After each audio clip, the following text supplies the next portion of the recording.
going on, everybody? And welcome back to the Talking Philly Sports with Matty B program with your boy, Matty B, a.k.a. Matt Benarchek, here on the Edge of Philly Sports Network. It is Tuesday evening, November the 22nd, 2022. It is 9 p.m., and you're tuned in to EOP. That means you're with me, and it is an honor and a privilege and a pleasure for me to be back here on this Tuesday night. Pre-Thanksgiving weekend warm up. Let's get it going. Let's get the thing kicked off right as we get ready to celebrate Thanksgiving Day here in a couple days on Thursday. And I'm having the opportunity to get here on Tuesday night to kind of whet your appetite as we have a lot to talk about, as we always do on this program, just chock full of stuff to talk about. We got some, let's get right into it. Tonight on the program, we got some this day in Philadelphia sports history. We do that every week. I think it's a fun little segment. I enjoyed doing the research and looking for stuff. We got some Birds and Colts recap. We had a football game on Sunday between your Philadelphia Eagles and the Indianapolis Colts, and we'll recap that. We'll kind of go over the what's it's and the who's it's of that game, and then joining me in about 20 minutes, Michael Wahle, former NFL player, Process to Perform, and On My Block podcast host. He'll be joining me, and we're going to talk some Packers, Eagles, and then also we're going to wrap things up with, of course, a Thanksgiving tip theme of what I'm thankful for, because old Matty B's got a lot of people to thank this year for some great fortune in my life and things that I'm just totally blown away with and thankful for having the opportunity to be part of and be associated with certain people. So let's get into this, folks. Let's jump head on, full feet, full spring, full launch into the fire, shall we? On this night, well, actually, on this date in Philadelphia sports history, I couldn't find anything juicy on November 22nd. I looked, there was one thing, it was long. I was kind of going back and forth about, you know what? Nah, I ain't going to use this. So I went back to yesterday in Philadelphia sports history, November 21st.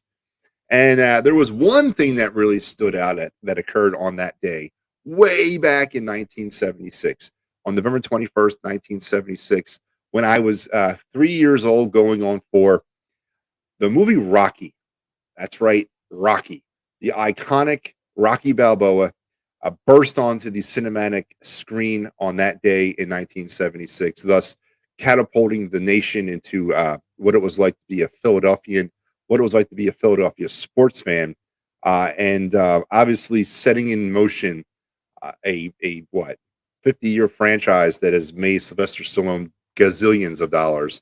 So on this day, on November 21st, not this day, yesterday, November 21st, 1976, the movie Rocky premiered, and it was nominated for 10 Academy Awards. It's a great film. If you have not seen Rocky, first of all, if you haven't seen Rocky and you claim yourself to be from Philadelphia or a Philadelphia sports fan, I probably need to go recheck that, because it is a prerequisite of every Philadelphian that we've seen every Rocky movie at least once, to include the Creed movies. So you have to get up. If you have not seen Rocky yet, you definitely need to get caught up. It's a great movie.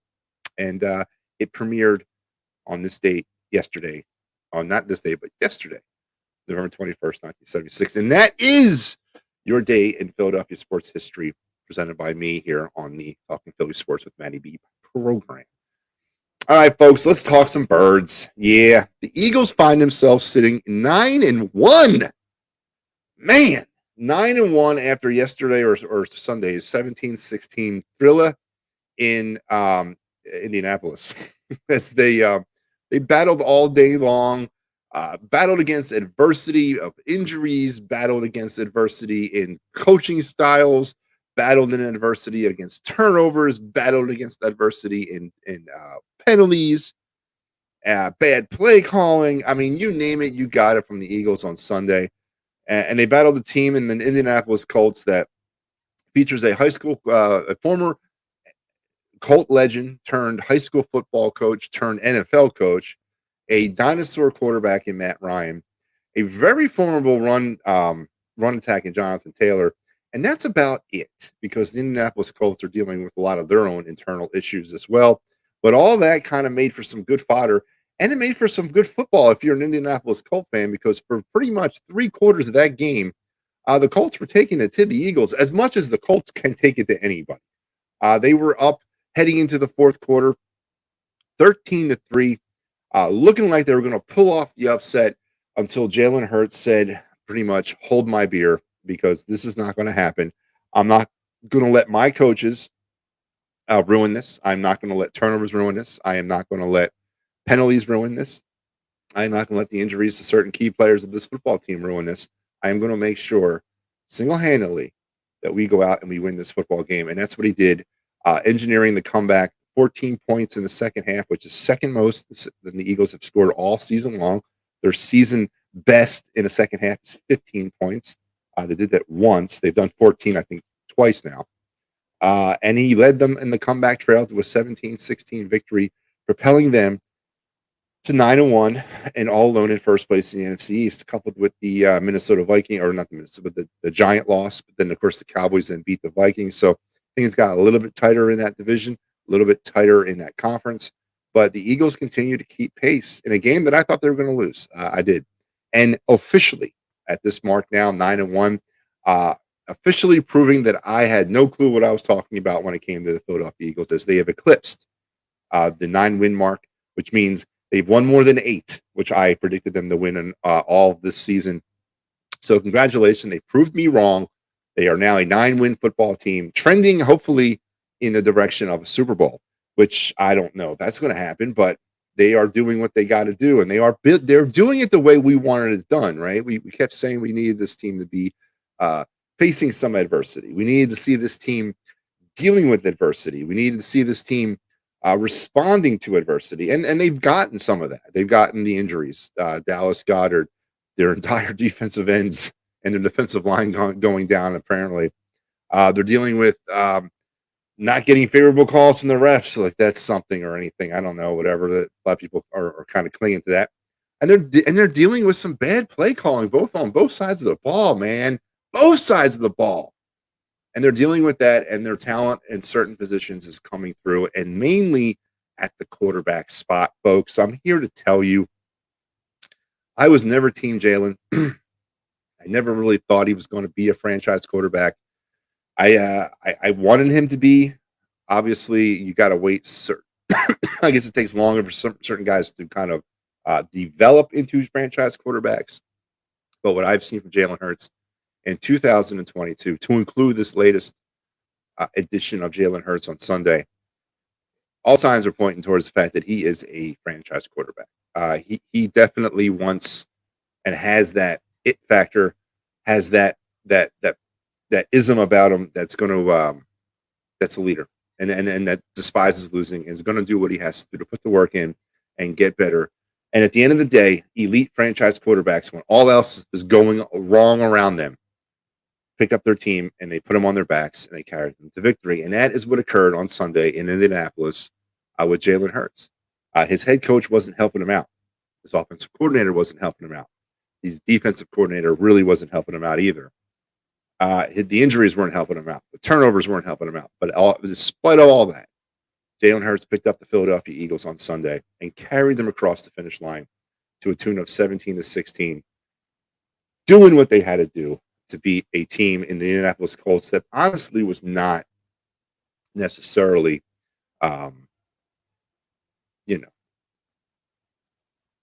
worthy to be on the same field, I guess. I don't know. But a win's a win's a win. Oh, Lord. Well, hold a minute. The run defense is brutal, and that was exposed again. The horrible Colts. Yeah, no, it was. But guess what? The horrible Colts also got away from the run. For whatever reason, they stopped running the football. So I'm not going to sit here and tell you that, again, in spite of everything that went wrong, and I guess I can throw the Colts in there too, fish hobbyist. In spite of the Colts, Jalen Hurts still did what he had to do. Jalen Hurts doesn't control how much the ball the Colts run. The Colts got away from the run defense or run attack on their offense. I don't know why. It's not my business to know why. The fact that the Eagles won the football game is the bottom line. I don't care how they got there. It wasn't a clean game. There's many issues with this team. But one of those issues is not the quarterback. And that's something that I'm just trying to kind of let you in on. Do I think this team is great? By far and means, no. Do I think this coaching staff is great? Hell no. I think Nick Sirianni is a fraud, along with his boss, Howie Roseman. So listen, just you throttle back a little bit. I am talking about the emergence of a franchise quarterback in Jalen Hurts. That's what occurred on Sunday for me watching that football game. Nothing else. Nothing about the Eagles' performance on that on game day made me feel more comfortable with this team's ceiling in 2022. I agree with you. They got problems on the defensive line. They got problems in play calling. They got a lot of issues. They haven't really played that high level of competition, but there's really not that high level of competition in the NFL this year. I got all that. I believe you. I agree with you. But that's not what I was trying to the point I was making. The point I was making is what I saw on Sunday was the emergence of a franchise quarterback in Jalen Hurts, because that's what a franchise quarterback does. When all else around him is failing, he picks the team up and he carries them across the finish line to victory. And that is what Jalen Hurts did on Sunday. Regardless of how I feel about the rest of the Philadelphia Eagles, their GM, their head coaches, and their players, I am talking specifically about their quarterback. That he, for me at least, on Sunday emerged as that franchise guy.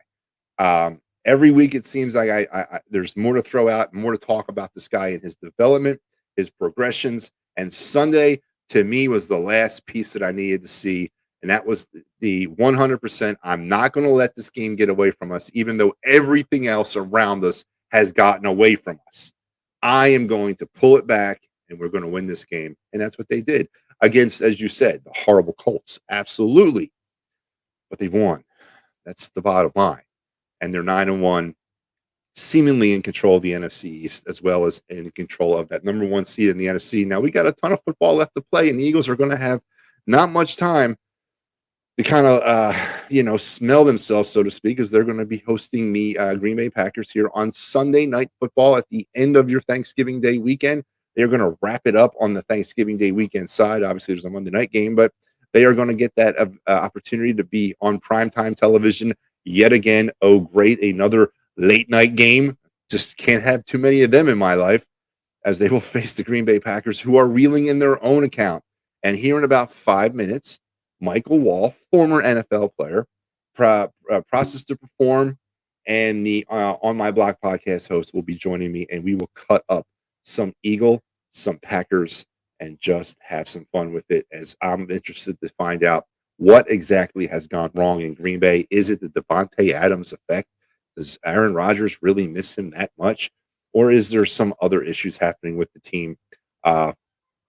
Maybe coached quarterback, maybe coach the team the quarterback the team, quarterback to the city of Milwaukee, Green Bay, fan base, the quarterback. I mean, I just want to know, is the honeymoon over for Aaron Rodgers and the Green Bay Packers? Are they finally relinquishing their title in that NFC North division, as they are very much so struggling in this young season? Well, actually, we're, I guess, really not a young season anymore now. Are we getting ready to week 11? Woo! Week 11. Where does it go, man? Where does the season go? We wait 6 months for it to get here, and then it's here and gone before you know it. But back to the Eagles game. As I said, my kudos and my high fivenesses go to the quarterback. It does not go to the play calling. You're not ever going to sell me that in a situation where you're looking at a 4th and 10 with a 50-yard field goal in your pocket, with an opportunity for a 50-yard field goal in an indoor stadium with no wind, that it's a better option to go for it on 4th and 10 than it is to attempt a 50-yard field goal. You're not going to sell me on that ever again, nor are you going to sell me on the fact that what's his face, Scott, touched the football 3 consecutive times on the drive late in the game when you're attempting to get back in this thing, and you're giving Scott the bulk of your runs against, say, Miles Sanders. You're never going to be able to sell me on that. John Gannon and the run defense, say what you want about them. They had a very tough first series. But after that, either it was the run defense changed, the defense itself changed, or the Colts, for some odd reason, got away from the running attack. Jonathan Taylor probably would have gotten about $125 if they would have kept at it. For some reason, they changed. Now, did they see something in what the Eagles were doing defensively in order to change, or did they see something that they wanted to do offensively in order for them to change? Something happened, and somebody got away from the run, and it was the Colts. So Jonathan Gannon is not a big John Gannon guy, right? But you got to give him credit. He held together with spit and duct tape. You got Sue and Joseph getting a credit for a sack each or half a sack each in this game. They got no business being in that game, just coming on board this past week, but they were able to get them out there because they needed to have them out there. We were so horribly thin along the defensive line, but they did the best they could, and it was enough against, yes, the horrible Colts. A win is a win is a win is a win, and I'll take it overall, but very encouraged about what I saw from the NFL, from the quarterback in Jalen Hurts, as I think he has put to bed once and for all. At least for me, I can say he's put to bed once and for all the franchise quarterback talk. And for at least the time being, I will relent and say that Jalen Hurts is the franchise quarterback of the Eagles because he deserves it, man. He's playing like that. He's going out and he's winning games in that fashion. He's playing like a franchise quarterback, and that's what you want from your franchise guy. How many times have we asked to see those things from Carson Wentz and never really got a chance to see him? So we seen it from Jalen Hurts, and it was a beautiful, beautiful thing to see. So Eagles over the Colts, 17-16, moving the record to 9-1. Well, there's some interesting stats coming out of that game. Yeah, the stats that I track, obviously second half points. Eagles did score 14 second half points.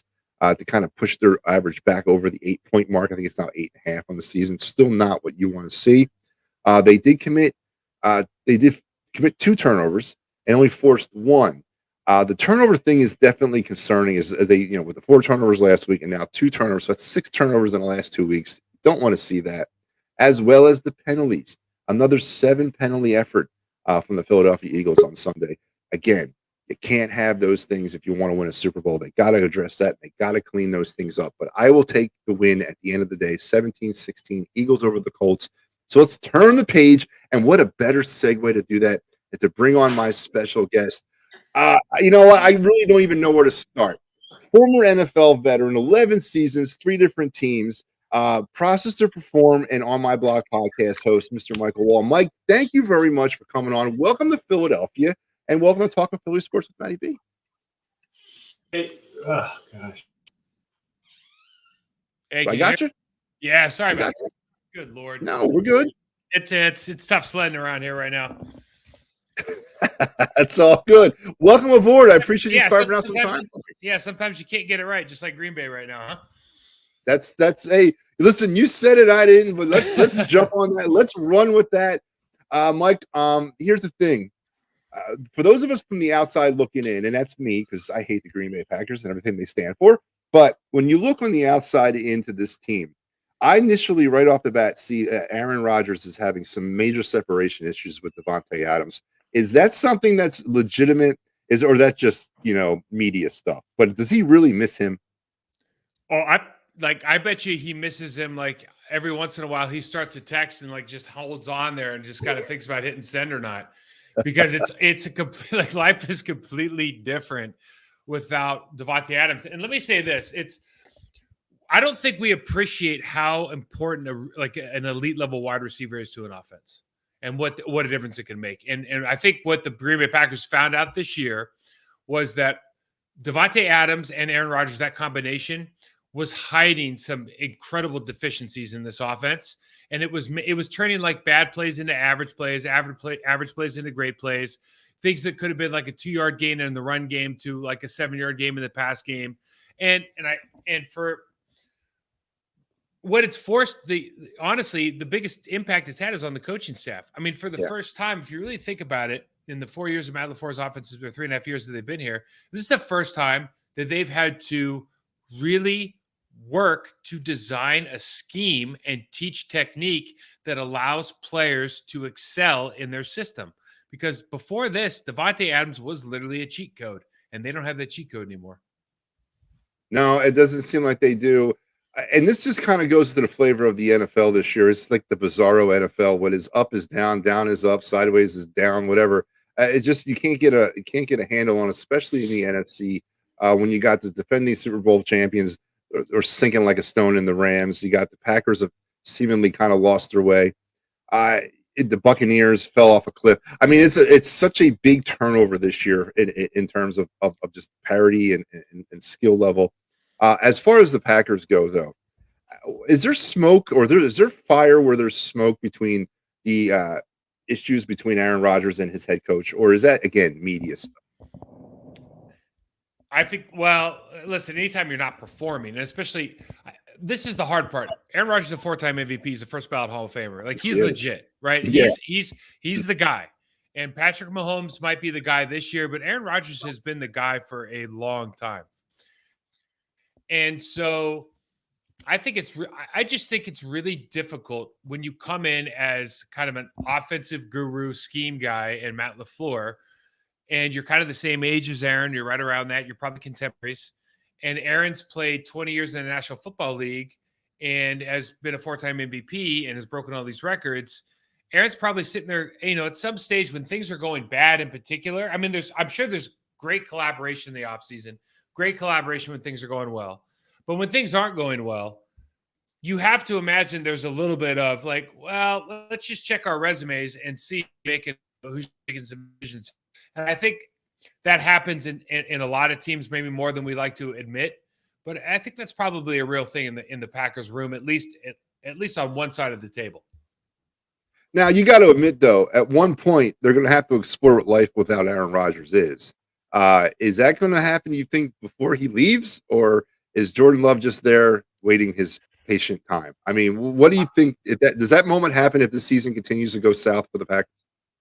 I'm of the opinion that as long as Aaron Rodgers plans on playing in 2023, he should be the quarterback every single snap of every single game that he's healthy. I don't think it does. You got to remember, like, this is for the fans and for the media. This is just another year for Mercedes Lewis, for guys that are 8-9 years in the league. These are their chances to work, to live out their dream, to go after championships.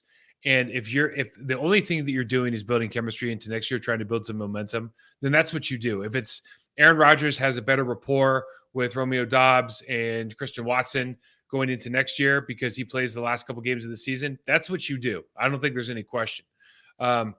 We kind of know it. We kind of know what Jordan Love has. Like, we kind of know what he is. And I'm not saying that he's not going to be a solid quarterback in this league, but what I am saying is when Brett Favre showed up and when Aaron Rodgers showed up, there was a buzz around the building, in the media, in the scout, in the personnel groups, and the coaching staff, because those guys could do things that kind of blew your mind in practice. Right. And that's not happening right now. Otherwise, we'd know about it, right? So, no, I agree. Yeah. But you also have to admit, every great quarterback era comes to an end at every stage of life. And Joe Montana, they had to live without him. Troy Aikman, they had to live without him. Eventually, you get to that point where you do have to move on, and what direction you take when you move on, and when that point is, obviously, is the big mystery. And you mentioned Jordan Love might not be the answer there.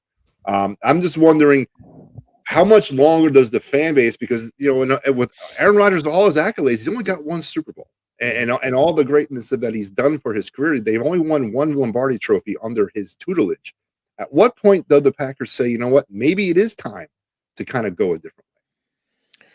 Well, I think the big question is, honestly, if you decide to go somewhere else than Aaron Rodgers, and they just paid him this huge contract, so financially it doesn't make any sense to get rid of him this year. He would literally have to walk in and say, I'm not playing anymore. I'm going to forfeit whatever bonuses that I'm owed, and we're going to figure it out that way for him to not be the starter in 2023 at the very, very least, right? Right. But let's say that did happen. Then what are you looking at from a coaching standpoint, from a personnel standpoint? You're going to have to completely change the way you do business, because you no longer have a guy with legendary accuracy and arm strength and football intelligence at the quarterback position. So what you see around the league right now, and you could talk about the Tennessee Titans, you could talk about the San Francisco 49ers. You can talk about the Seattle Seahawks. There are teams that are doing extremely well in this league with more creative offenses and better jobs of coaching the technical components of the sport to the position, and following the positional requirements of these players with game managers. Yes. Well, I'm not saying game managers. I'm just saying that there are guys doing a better job, in my opinion, of setting people up to be successful outside of just one player than Green Bay has had to do, because they've had Brett Favre and Aaron Rodgers for the last 30 years. And that is where you're going to see the value of a Matt LaFleur and his coaching staff. I'm sorry, I forgot who I was talking to. The Philadelphia Eagles is probably the best example of the National Football League of Nick Sirianni and his staff putting people in the right position to be successful. I don't know about that. I'm not a big fan of old Nicky Boy. But anyway, you can't lie 9-1 though. But listen, let's just clear this air one last time, and we'll get on to the game about the future or the mystique of the Green Bay Packers. Currently, right now, Minnesota's kind of got a grapple hold on that division. I think Kirk Cousins is nothing. I think he's a paper lion, paper tiger, whatever. Prime time comes, he wilts all that. Uh, is the consensus being that the Packers still have a shot at redeeming this season and coming back in the North and recapturing their division? Or is this a changing of the guard? Are the Minnesota Vikings the new beast of the NFC North? I think regardless of what happens this year, I think the Packers are going to, I'm talking about within the organization, are going to look at this as a blip on the radar. If the Minnesota Vikings go out and take this division this year, I mean, we're in third place right now behind the Lions because of the tiebreaker. Yeah. So realistically, you go in and play the Philadelphia Eagles. They're we're 4-7. They're 9-1. Mathematically, that looks like an issue, right? I know we can talk. We'll talk about the game, but let's say they come out of here 4-8. Well, the season's over. You're not going to make the playoffs in the NFC with the wild cards that you're going to see over in the NFC West. And for me, I really do think this is like one of those huge learning curve moments. I think for the staff more than anything else is how do you deal with this situation when you lose that valuable player in Devontae Adams? How do you turn your offense into something that is sustainable when you don't have that, 1A elite level player? No, I agree. And trust me, if there's anybody who knows that feeling, it's me and the Eagles. We definitely have had our time trying to figure that out with Howie Roseman's adventures in drafting and all that. So I definitely understand what you mean. Let's kind of now focus on the Sunday night game. Eagles Packers at the Link. Aaron Rodgers has had his way with the Eagles, especially at Lincoln Financial Field, throughout his career. But again, you mentioned the Devontae Adams thing. This is huge for us here in Philadelphia. Not having to deal with that is huge. You have no idea how good that is. So when we look at this game on paper, we look at it the same way I think a lot of other people are looking at it as. The Eagles are just going to be the latest team to kind of throw some dirt on Aaron Rodgers' face. But I don't necessarily look at that either because the Eagles are dealing with their own issues right now. They are very light up front on the defensive line. Ndamukong Suh and Lavelle Joseph have come in to be bodies in the middle of that line. We're dinged up in the secondary. Our linebackers are playing a little bit out of position. John Gannon's defensive play calling, a little suspect at times, a little passive at times as well. There's a pathway for the Packers, especially with Aaron Jones, to kind of win this game or at least control the tempo of this game. What offensive, defensive matchups are you looking at from the Packer offensive standpoint? What does Aaron Rodgers have to do? And what do they got to do in order to pick on a certain point of the Eagle defense to be successful against them on Sunday? Well, you start with that defensive line, and you just talked about Ndamukong Suh, who's a guy I know from Miami when I coached there, and obviously Limbo Joseph is another Pro Bowl player, and they added to. I mean, you guys got. I mean, honestly, I know here's the thing with the Philadelphia Eagles, right? I know internally you guys get upset because they're putting 6 in the box, everybody can run on them. But the reality is, like that was literally the NFL defense, and on almost every team last season, people are just changing a little bit. But everyone's like, I don't care if we get about 5-6 yards of rush. With nobody cares.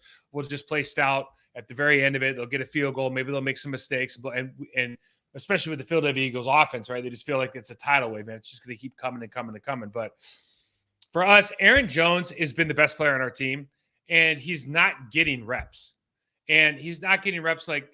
Sometimes he's not getting reps because, we don't want to run it into a stacked box. Although back when I played, like you run it when you run it because you're good enough to just take care of business. It was just a different mentality back then. We don't run it because, we like last week, they get penetration on first down. So, a couple plays early in the game don't go our way. We go away from the run.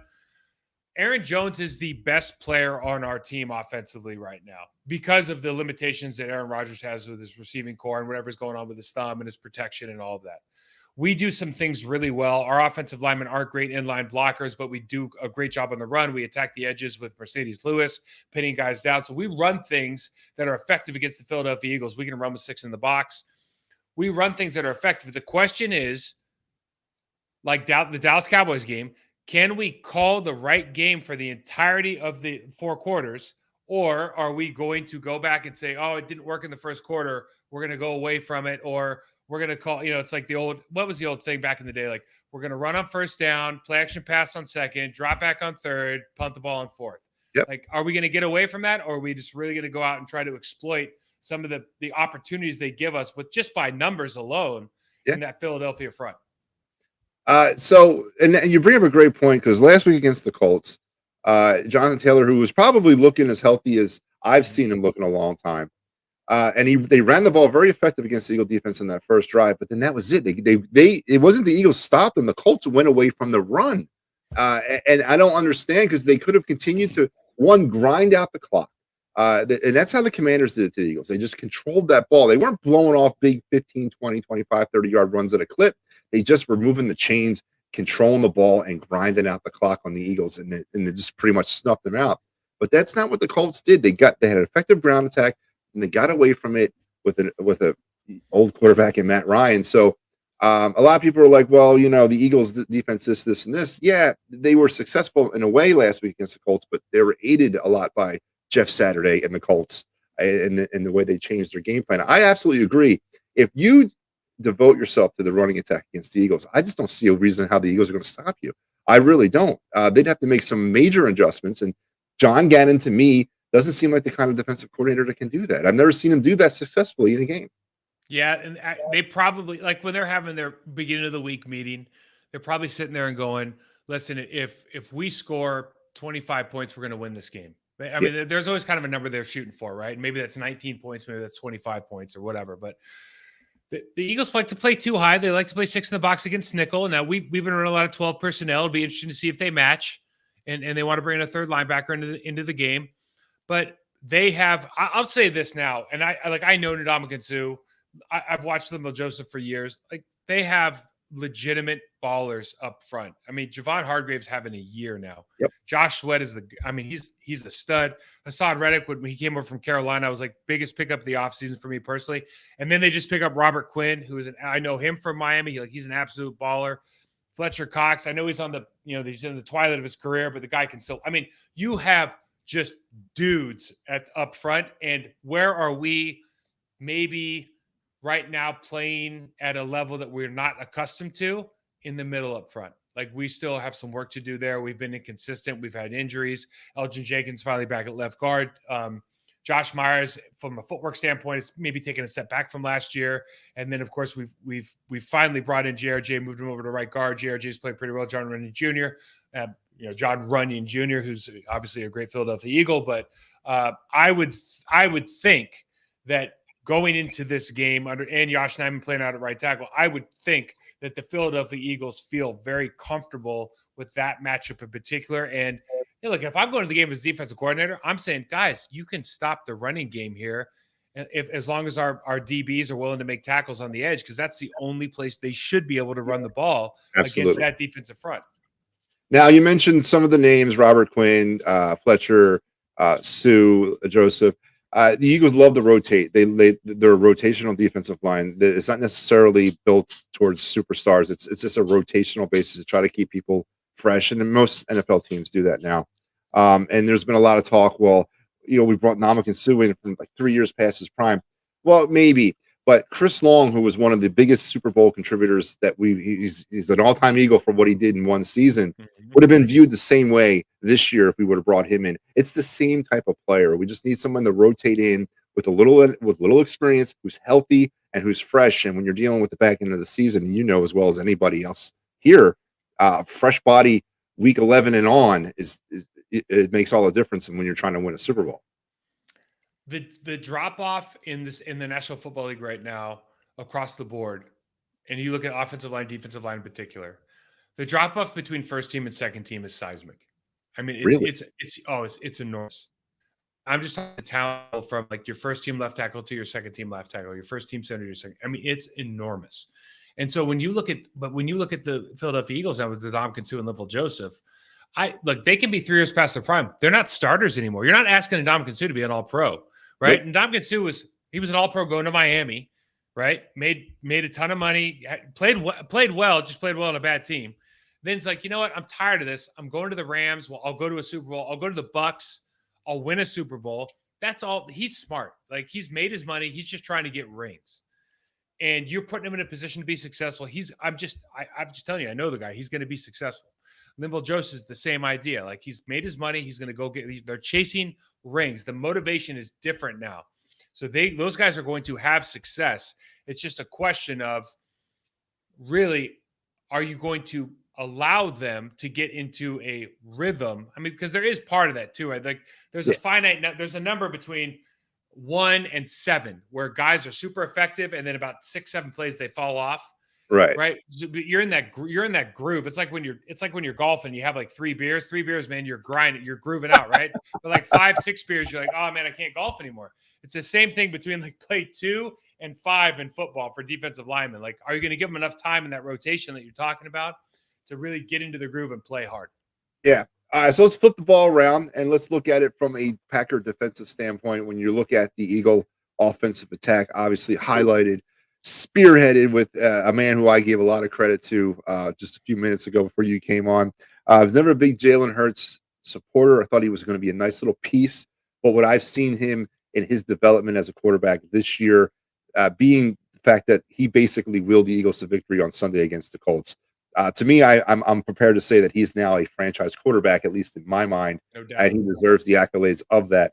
But when you look at the Eagle offensive attack from a Cowboy, sorry about that, from a Packer defensive standpoint, when you're dealing with trying to limit or take away Jalen Hurts, but then you also have to deal with A.J. Brown, Devontae Smith. Now, the Eagles are banged up at tight end. No Dallas Goedert. Our offensive line has not played up to the standard I think we all thought they were going to play. They've kind of stepped down a little bit. Jordan Mailata, the 7th round pick out of New Zealand, showing some issues on that left side this year. The interior of the line has been okay at times, but not great. Jason Kelce, obviously the captain in the middle, Pro Bowler, Hall of Famer, all-time Eagle, Jason Kelce. Don't say anything bad about Jason Kelce with me, man. That guy is a legend. He's a legend. An absolute legend. Yeah. And so they're a little banged up along the offensive line, a little banged up at tight end, but very formidable at wide receiver and, of course, very formidable at quarterback. What do the Packers have to do to beat the Eagles from the defensive standpoint? This is a very, very difficult matchup. I am a huge Jalen Hurts fan. Not only what he brings from a throwing standpoint, we can do with his legs, but he's a leader. He's a grinder. Yep. He is literally everything that, if you're a GM, an owner, a head coach, he is everything you want in a football player. Like, you couldn't ask for a better guy to be running quarterback on your team, in my opinion. I'm just such a huge fan. I think offensive line wise, I understand what you're saying. They are a formidable offensive line. They are exceptional in the running. What Jason Kelce does, and it goes unnoticed, but what Jason Kelce does in the RPO, play action, and run game, the looks that he gives, the way he comes off the ball, the looks he gives to the linebackers, the manipulation that he does with the linebackers just by his movement alone, is creating yards of separation between the linebackers and the secondary on almost every passing play that you have. What the Packers have to do, what the problem is with the Packers is we have communication issues in the secondary, and maybe never more exploited than it was by Ryan Tannehill last week in the Tennessee Titans game.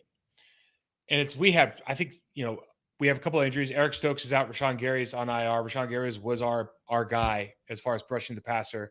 I would have loved to watch that matchup between him and Lane Johnson. Lane Johnson's an all-time great right tackle in this league, and I would have loved to watch that matchup. Kenny Clark has been playing at an extremely high level. He goes unnoticed, but the things he does, it'll be a great matchup with him and Kelce. I think that's all pro versus all pro. But really, it's going to come down to A.J. Brown's a special player. He has a great connection with Jalen Hurts. Obviously, with Devontae Smith there and all the weapons you have, Miles Sanders in the backfield, that offensive line. We have a real problem with communication in the secondary of the Green Bay Packers. We have not fixed it since week 1 when we got blown out by Minnesota. And last week it was as worse as it has been, or it was as bad as it's ever been. And so are we going to be able to correct those communication issues and at least try to take away something from this Eagles offense? Because if you allow Jalen Hurts to do literally whatever he wants on every single play, which is what they're capable of with the talent they have, then it's really going to be a long night. I absolutely agree. And I've seen it. I've seen how effective they can be. when they are able to do that, when the defense gives them everything. That's exactly what Jalen Hurts will take, is everything. Now, the Eagles have been bitten a little bit over the last 2 weeks, a couple trends that are very displeasuring to me. 6 turnovers over the last 2 weeks. They've given the ball up 6 times. That's got to be fixed. Obviously, and also the Eagles' own issues with not running the ball effectively. Boston Scott getting reps while Miles Sanders is on the bench. Don't understand that. A.J. Brown was really not much part of the offense against the Colts, nor was he part of the offense against the Commanders. I know he got dinged up a little bit in that game. I don't know what's going on. He had a turnover this past weekend. So there's some internal issues that probably have to work themselves out. But when you look at this game, offense, defense, special teams, can you give me a prediction and a score? Who is going to win on Sunday Night Football? Eagles, Packers. Ouch. I know it's Tuesday. It's hard. But. Yeah. So, listen, the Packers are like 27th in turnover margin. So any fears you have about turnovers, like just let you know that we're like 27th in the league right now. So things are not being great on that end. I think it's a 7-point spread with the Eagles right now. Listen, I try to be as objective as possible here. I like to think of myself as an analyst more than a fan, and I think it's a really hard ask to that the Green Bay Packers beat the Eagles this weekend. I just when I look at the defensive line that they have put together now versus our interior. I mean, I watched Hargraves and Cox go into the Houston Texans interior line. Hargraves, I mean, he was all pro that game. Yeah. So you just start looking at it and you go, if we're gonna win, what has to happen? Those guys have to play out of their mind. We have to call a perfect game. Christian Watson has done some great things, and he can do some great things against the secondary, but we have to give him time. And then we have to be able to stop their offense, which unless they turn the ball over, which they have, but we're not great at it. We're not ball hawks.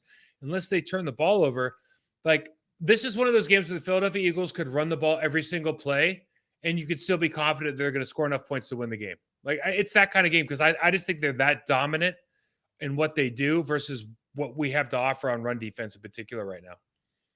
Now, let me ask you this. So you're saying it might be kind of I don't want to say the word blowout, but you're not. Are you looking for a competitive game on Sunday? I mean, I certainly think it's. You have Aaron Rodgers, like we have, Aaron exactly. Rodgers is still the man, but this is like reality comes into play at some point when you don't have that 1A elite player in Devontae Adams anymore, and they're still trying to figure out how to create offense. They've lost some key players with shot. Like losing your best defensive threat to sack the quarterback is a big deal, and we've lost our number 2 cornerback. We're trying to move things around. Our safeties in particular, Savage has not done a great job tackling in the alley this year. They're switching things around right now, but like it's week 12 or whatever. We're still trying to figure things out. And our run defenses have given up 140 yards a game. So when you look at what the Philadelphia Eagles bring to the table on offense, you go, well, okay, let's say we stack the box and try to stop the run like we did against Derrick Henry. He averages under 4 yards a carry. Ryan Tannehill throws for 333 yards. And Ryan Tannehill, I was with Ryan Tannehill. I love Ryan Tannehill. He's not as good as Jalen Hurts, and he doesn't have the weapons. So it's a problem. It is a real problem. Now, I was listening to some national people talk about that Titans-Packer game, and there was a lot of blame being levied on the feet of Aaron Rodgers. I don't necessarily say I'm not going to put that there. I know Aaron Rodgers is not having the year that, and you mentioned the loss of a 1A player. Obviously, you can't overstate how important that is for a football team to endure when you don't properly, replace it. So I don't buy that it was Aaron Rodgers' fault last week against the Titans. I don't buy that at all. He's a Hall of Famer. I mean, he is. Guys can have bad games. I think the problem is now is like when you look at like the best teams in the National Football League, and this is year to year. I don't think it's just indicative of this 1 week, but if one of your top players has a bad game, are you still able to win? I mean, it's a very simple question, right? Like, do you feel confident if one guy has an off week against a good but not great team, are you able to be in a position to win the game at the end, going into the last drive of the game? And right now, I think the consensus would be with the Green Bay Packers, probably not, right? Aaron's had better games certainly, and he'd be the first to tell you that. I think one thing, because of Aaron Rodgers' personality, the way he talks, the way he treats the media, his kind of cool, calm, collected response to when everybody else wants to get really inflated. He's just kind of like, relax, let's call this what it is. People think that he doesn't care maybe as much as other people, or he thinks that he's got some kind of superiority complex, whatever it is. But Aaron cares deeply about this sport. He cares deeply about being regarded as one of the best, if not the best of all time. He's not even thinking about this generation. He's thinking about of generations. So you can bet that he's in there doing everything he can to be prepared for a game like this. There's only so much one person can do. And the learning curve is what we're finding between the coaching staff, the coaching that they're putting on the field in practice, the preparation, let's call it, right, to get that confidence that you deserve to play well in the game, in these big games against the Philadelphia Eagles. Like, we're not on the curve that we need to be necessarily to be successful week in and week out, and that's just a work in progress. Yeah, and that's as simply as it needs to be stated. I agree 100%, I feel you, because we've all been there. We've all been there with our teams, and we were there last year. 2020, good Lord, was a garbage year for the Eagles, and it's the same thing. It's just one player or one scheme or one coach or one outlook, and everything changes. And I agree, but I'm not going to sit here and tell you that I'm not taking some joy in the fact that the Packers are struggling. Because it leaves a pathway wide open in the NFC. And my final question to you, before I let you go, and I definitely, again, appreciate you coming on. As you look at the conference, it is not your brother's conference. It's not our conference from last year. It's completely different this season. Who, if anybody right now, could be the biggest matchup problem for the Philadelphia Eagles coming out of the NFC? Well, you have to think Tampa's going to be in because the NFC South is terrible. If their defense plays well, and let's just say they get all the wide receivers healthy again, Tom Brady's Tom Brady. That's always a matchup. That's always a matchup problem. No matter, you put him in the postseason, man. I don't want to play him. Yeah. I think in their division that, honestly, I think the Dallas Cowboys, and I don't think I've ever said this as an adult, but I think the Dallas Cowboys are going to be. I think they're going to be a tough out. I really think they're going to be a tough out. I think they're a really good football team. I think their defensive line. It's just you just start looking at I look at individual players and matchups, right? Like I think scheme's important. Don't get me wrong, but I like looking at matchups, and matchup wise, they match up pretty well against the Eagles. I think across the board, offense and defense. I'm not saying that they have an advantage everywhere. I'm just saying I think they match up really well. Yeah. And then the other team is and we don't know what they're going to look like, but the San Francisco 49ers, man, you better watch out. You watch those guys last night. It's how many people do they have that they just basically Christian McCaffrey, Debo, Ayuk, they just cycle them in. Yeah, it's how many guys on one team can you have that can literally do everything on the football field? And does it come down to the quarterback play for that team, or are they in a position where they're not putting it necessarily in the hands of Garoppolo? I think in the playoffs it comes down to the quarterback play. I think getting Christian McCaffrey is a big deal because it just gives them one more option. And you see what Kittle might be my favorite player in the National Football League. He's definitely my favorite tight end. He's the real deal. What he adds to an offense, and people just don't appreciate, I think, his greatness as far as what conundrums he puts the defense in. But defensively, the San Francisco 49ers are a good football team up front, and they've been really good for the last couple of years, even when they lost Buckner to the Colts. They're just still a really good football team. So, yeah, it definitely comes down to Garoppolo. But I think when you're looking at the NFC in particular, it comes down to Ayuk, Debo, Christian McCaffrey, and George Kittle. What can those four guys do against any defense in this league, in this conference? And I think they can score points personally. Yeah, I agree. And unfortunately, we won't see the 49ers until the playoffs. And that's not, you don't ever want to see a team for the first time in that way. But hey, it is what it is. You only play the teams you have in front of you. Mike Wahle, I want to thank you very much for coming on and spending a few minutes with me on your early Thanksgiving week, talking some Eagles Packers. It's been a pleasure. Where can the folks out there find you, Mike? And please don't be a stranger to me or the show, because I had a blast talking with you tonight. Yeah, thanks for having me on. So check me out, Mike Wahle 68, Wahle, Mike Wahle 68 on Twitter, Process to Perform on Instagram. We do a ton of videos and stuff now, player analysis, game analysis. I just did one on Charles Cross, the rookie from Seattle, and then Zach Tom, the rookie from the Green Bay Packers, on youtube.com/process to perform. So check that out, guys. I think you'll enjoy it. It's a different way to look at football, but something I think everybody will enjoy out there. Awesome, Mike. Thank you for coming on, and happy Thanksgiving. Happy Thanksgiving to you. Thanks for having me. Alrighty. All right. That was Mike Wahle. Wow. That was great. That was awesome, man.